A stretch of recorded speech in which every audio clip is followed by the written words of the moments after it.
संध्याकाळचे 7:16 झाली आहेत. ऐकूया कोरोना वृत्तविशेष.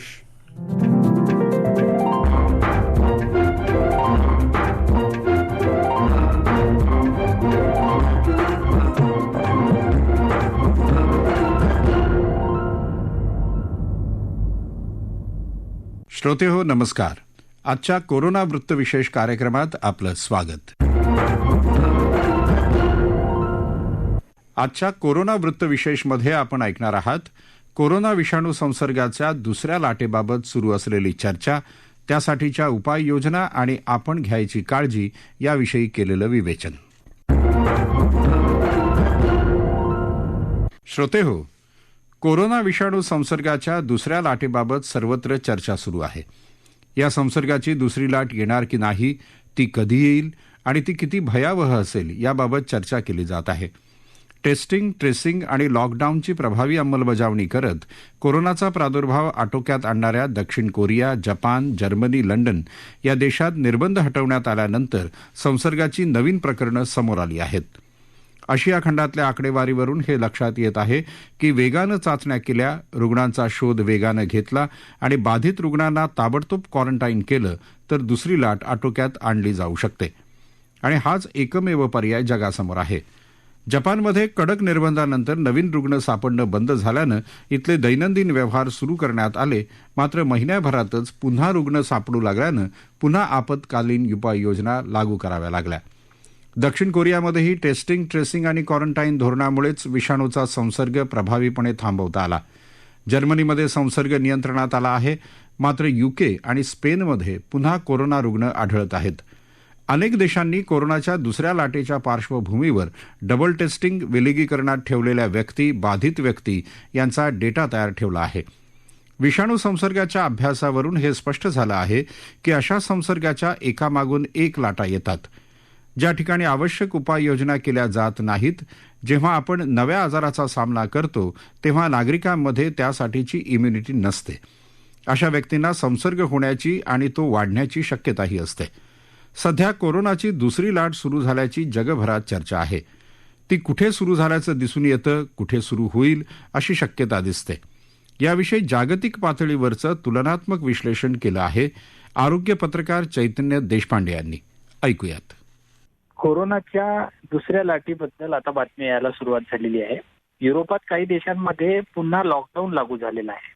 आता हे लॉकडाऊन का लागू झालं? कारण की आधी कोरोनाच्या भरपूर केसेस झाल्यानंतर त्यांना उतरती कळा लागली होती आणि केसेस कमी झाल्यानंतर आपण जसं लॉकडाऊन बंद करून अनलॉकची प्रक्रिया सुरू केली तशी बाकी देशांमध्येही ती प्रक्रिया सुरू झाली होती. मात्र कोरोनाची दुसरी लाट आता या देशांमध्ये आली आहे.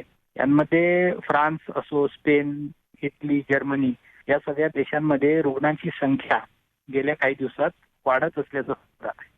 आता याचं कारण म्हणजे कुठलाही व्हायरल डिसीज जेव्हा येतो तेव्हा त्याची दुसरी लाट येते असं आतापर्यंत पाहिल्या गेलेलं आहे.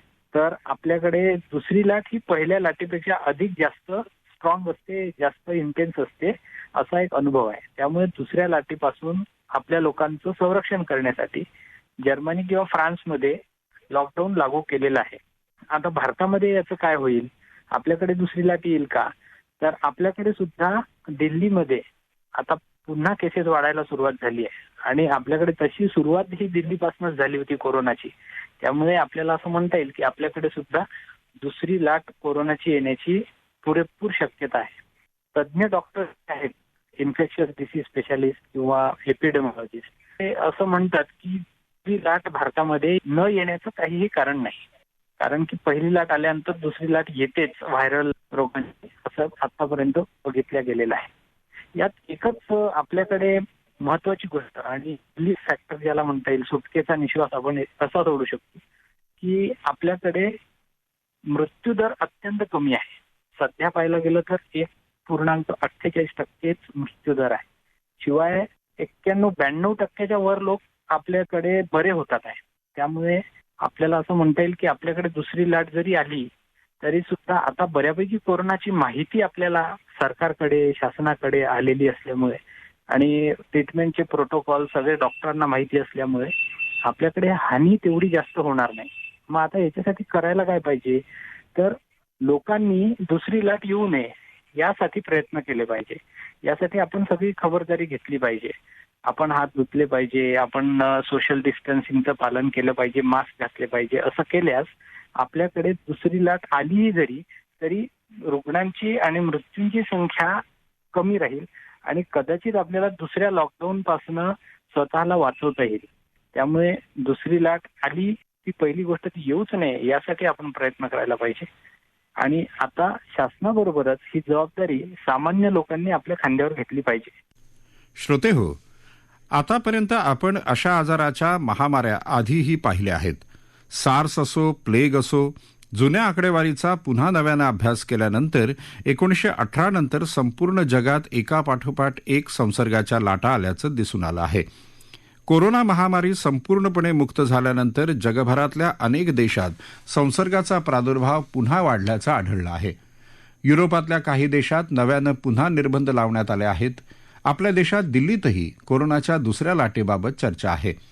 आपल्या राज्यात कोरोनाच्या दुसऱ्या लाटेची शक्यता नसली तरी प्रशासनानं यासाठीची पूर्वतयारी आणि उपाययोजना केलेल्या आहेत. राज्यात कुठल्याही प्रकारच्या तापाचं सर्वेक्षण केलं जात आहे. चाचण्यांवर अधिक भर देण्यात येत असून रुग्णशोध सुरू आहे. राज्यात कोरोनावर पूर्णपणे नियंत्रण मिळवण्यात शासनाला यश मिळालं असलं तरी या आजाराचे रुग्ण वाढू नयेत याबाबत मात्र अधिक खबरदारी घेतली जात आहे. दिल्लीत कोरोनाची दुसरी लाट सुरू झाल्याची चर्चा आहे. म्हणजे तिथे नेमकं काय घडतंय या पार्श्वभूमीवर कोरोनाच्या दुसऱ्या लाटेसंदर्भात देशांतर्गत पातळीवरचं तुलनात्मक विश्लेषण केलं आहे आरोग्य पत्रकार सुजित तांबडे यांनी. ऐकूयात. कोरोना संदर्भात देशाच्या स्थितीचा जर आढावा घेतला तर असं लक्षात येईल की 1 ते 8 नोव्हेंबर या कालावधीमध्ये थोड्या प्रमाणामध्ये का होईना पण कोरोनाच्या रुग्णांची संख्या ही वाढलेली दिसू लागते.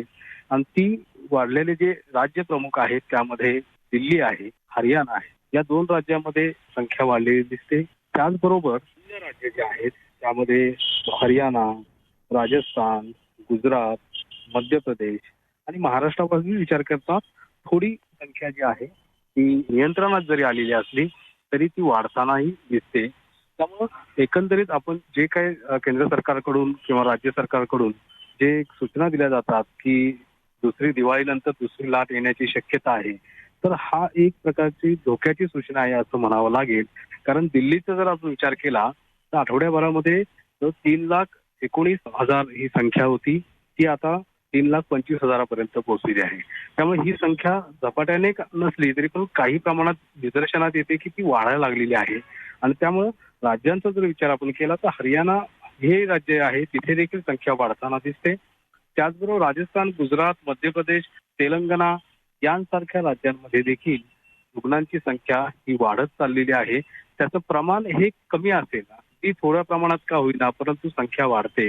राज्यात महाराष्ट्राचा जर आपण विचार केला तर महाराष्ट्रामध्ये संख्या जी आहे त्याचं प्रमाण तुलनेने 1 आठवड्यापूर्वीचे आणि आत्ताचा जर विचार केला तर संख्येचं प्रमाण जे आहे ते पॉझिटिव्ह सापडण्याचं प्रमाण हे कमी झालेलं आहे. परंतु ते पूर्णपणे थांबलंय असं म्हणता येत नाही. त्यामुळं एकंदरीत जे काय अंदाज वर्तवले जातात की दिवाळीनंतर दुसरी लाट येण्याची शक्यता आहे तर या सगळ्या आकडेवारून असं लक्षात येतंय की देशातल्या काही प्रमुख राज्यांमध्ये ही संख्या ही थोड्या प्रमाणात का होईना पण ही वाढताना दिसते. आणि त्यामुळे नागरिकांनी खबरदारी घेतली पाहिजे. त्यामुळे नागरिकांनी खबरदारी घेण्याप्रमाणे प्रशासनाकडून पण ज्या गोष्टी आहेत त्या केल्या जात आहेत. मुख्यमंत्र्यांनी सांगितलेलंच आहे की जी आरोग्य यंत्रणा जी व्यवस्था आता केलेली आहे जम्बो रुग्णालय किंवा अन्य रुग्णालयामध्ये ती तशीच ठेवली जाणार आहे 6 महिन्यापूर्वी. मनुष्यबळ जे आहे त्या मनुष्यबळाची पण व्यवस्था तशीच केली जाणार आहे. त्यामुळे प्रशासनाच्या दृष्टीने जर विचार केला तर तयारी आहे. आता नागरिकांनी आपलं सहकार्य जे आहे ते दिलं पाहिजे.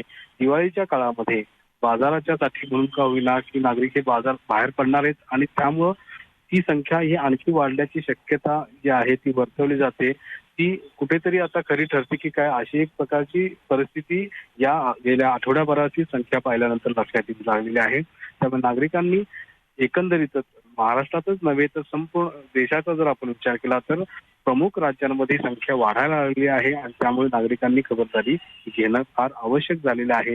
दिवाळी साजरी करायचीच आहे परंतु ती दिवाळी साजरी करत असताना जे काही त्रिसूत्री सांगितलेलं आहे सुरक्षितते संदर्भातल्या त्याचा अवलंब करून जर केलं तर आपण त्या दुसऱ्या लाटेच्या असलेल्या जे आहे ते संकट येऊ शकणार नाही आणि आपली जी आता सगळी अर्थव्यवस्था पुन्हा जी व्यवस्थित वळणावरती येऊ लागलेली आहे ती येऊ लाग शकेल. त्यामुळे नागरिकांनी सहकार्य करणं अत्यंत गरजेचं झालेलं आहे. श्रोते हो, जपान आणि दक्षिण कोरिया या देशात कोरोनामुक्ती झाल्यानंतरही तिथे पुन्हा नव्यानं कोरोना रुग्ण आढळले आहेत. खरं तर या देशांनी प्रभावी उपाययोजना करून एकदा ही साथ आटोक्यात आणली होती. हा विषाणू पूर्णपणे आटोक्यात आणण्यासाठी ज्या उपाययोजना केल्या जात आहेत त्या ठोस ठरतीलच याची खात्री देता येत नाही. हा विषाणू नेमका कधी जाईल याबाबतही निश्चित असं सांगता येत नसल्याचं WHOनं म्हटलं आहे. लस कधी येणार, ती सर्वसामान्यांपर्यंत कधी पोहोचणार याबाबतही संदिग्धता असल्यानं या महामारीपासून बचावासाठी मास्क वापरणं, परस्परांपासून सुरक्षित अंतर पाळणं आणि सॅनिटायझर आणि साबणानं सतत हात धुत राहणं ही त्रिसूत्री किती प्रभावी ठरणार आहे हे येणारा काळच ठरवणार आहे. कोरोनाची दुसरी लाट येऊ द्यायची नसेल किंवा ती थोपवायची असेल तर त्या दृष्टीनं मास्क लावणं, परस्परांपासून सुरक्षित अंतर राखणं आणि सतत हात धुणं किती महत्त्वाचं ठरणार आहे याविषयी जनुकशास्त्रज्ञ डॉ. नितीन मळेकर यांनी माहिती दिली, ती ऐकूयात.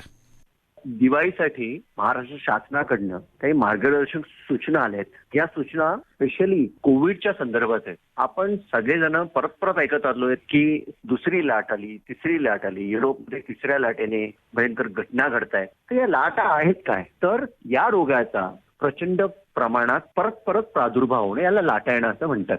तर महाराष्ट्र सरकारने COVID-19 साठी जे अतिशय संसर्गजन्य रोग आहे त्याच्यासाठी आपल्याला काही सूचना दिलेल्या आहेत. त्याचा आपण पूर्णपणे स्वीकार करायला पाहिजे. कारण दिवाळीसारखा सण एकमेकाला भेटतात, एकत्र साजरा करतात. या सणाच्या वेळेला या सूचना जर आपण पाहिल्या नाहीत तर या रोगाचा प्रादुर्भाव वाढण्याची शक्यता आहे. राज्यात तसे मोठ्या शहरात जसे मुंबई, पुणे अद्याप कोरोनाचे रुग्ण मोठ्या प्रमाणात आढळून येत आहेत. अजूनही प्रादुर्भाव होत आहे. हा रोग अजून आटोक्यात आलेला नाहीये. त्यामुळे या रोगाचा प्रादुर्भावाचा विचार करून आपल्याला जे 8 महिन्यात आतापर्यंत आपण अतिशय चांगल्यापणे सगळे धार्मिक सण उत्सव अतिशय कंट्रोल व्यवस्थेत म्हणजे कमी लोकांनी एकत्र येणं किंवा त्या उत्सवांचा जास्ती उहापोह न करणं अशा तऱ्हेने आपण खूप खबरदारी करून आपण आपली काळजी घेतलेली आहे. तशीच दिवाळीच्या सणात आपल्याला काळजी घ्यायची आहे. तर कोविड संसर्गामध्ये बंद झालेली आहेत, बरीच धार्मिक स्थळं बंद झालेली आहेत, ती अजून खुली करण्यात आलेली नाही आहेत. कारण या दिवाळीत प्रत्येकाला इच्छा असते की देवळात जाऊन देवाचं दर्शन घ्यावं, पण ते कदाचित करणं आता आपल्याला शक्य होणार नाही. पण नागरिकांनी जितकं घरात राहता येईल, आपले ज्येष्ठ नागरिक तसेच लहान मुलं यांना घराबाहेर पडण्यापासून टाळावं हे अत्यंत गरजेचं आहे. कारण कठीण आहे लहान मुलांना आणि मोठ्या माणसांबद्दल तुम्हाला माहितीच आहे की ज्येष्ठ नागरिकांचा या रोगाचा अतिशय दुष्परिणाम होण्याची शक्यता असते. जवळजवळ त्यांचे आयुष्य पण दगावण्याची शक्यता वाढते. तर आपण गर्दी टाळावी, मोठ्या प्रमाणात एकत्र येऊ नये. सर्वात महत्वाचं म्हणजे मास्कचा जो वापर आहे तो अतिशय रिलिजियसली म्हणतात ना तसा करावा. मास्क शिवाय कुठेही फिरू नये. सोशल डिस्टन्सिंग किंवा जे आपण म्हणतो अंतर राखणं ह्याचा अत्यंतिक वापर करावा. कारण मास्क बद्दल आता लेटेस्ट एक स्टडी आला त्याच्यात समजलंय की जवळजवळ 70% या रोगावर आपल्याला त्याच्यावर कंट्रोल करणं इतकं सोपं नाहीये. त्यावेळेला आपण आपलीच काळजी घेणं हे अत्यंत गरजेचं होतं. तुम्हाला माहितीये की दिवाळी हा प्रकाशाचा उत्सव आहे. फटाके वाजवतो आपण, पण त्या फटाक्यांमुळे ध्वनी प्रदूषण तसेच वायू प्रदूषण होण्याची शक्यता वाढते. तर जर आपण या दिवाळीला थोडे कमी फटाके वाजवले आणि जर आपण ही दिवाळी जास्ती प्रमाणात दिवे लागून किंवा प्रकाशाचा जास्ती वापर करून जर आपण साजरी केली तर त्यामुळे आपल्याला आपल्या आरोग्यावर त्याचा कमी परिणाम होईल. दिवाळीची आरास आपण चांगली करूया. या उत्सवात कुठल्याही प्रकारच्या सामाजिक किंवा सार्वजनिक कार्यक्रम आपण अटेंड करू नका. आपण म्हणतो दिवाळी पहाट असते, दिवाळीचे वेगवेगळे प्रोग्राम्स असतात, एकामेकाला भेटणं असतं, हे टाळा. जितकं ऑनलाईन तुम्हाला कनेक्ट करता येईल तेवढं ऑनलाईन करायचा प्रयत्न करा. आणि जर तुमच्या घरात एखाद्याला जर कोविडची जर लक्षणं दिसण्यात आली तर लगेचच्या लगेच तुम्ही जवळच्या आरोग्य केंद्राला कॉन्टॅक्ट करा. सर्वात महत्वाची गोष्ट परत सांगतो, मास्कचा वापर करा, माणसात अंतर ठेवा आणि नेहमी हात धुवायचा विसरू नका. श्रोते हो, कोरोनाची दुसरी लाट येईल की नाही याबाबत निश्चित असं सांगता येत नाही. कोरोनाचा धोका अद्याप टळलेला नसल्यानं सर्वांनी खबरदारी घ्यायची आहे आणि आरोग्याच्या त्रिसूत्रीचं काटेकोरपणे पालन करायचं आहे. श्रोतेहो, याबरोबरच आजचा कोरोना वृत्तविशेष कार्यक्रम संपला. हा कार्यक्रम आकाशवाणी मुंबईच्या प्रादेशिक वृत्त विभागानं सादर केला. सादरकर्त्या सरस्वती कुवळेकर, निर्मिती सहाय्य विवेक वानखडे, लेखन आणि समन्वय शैलजा कदम आणि स्वाती केदारे, निवेदन राजेश शिरभाते.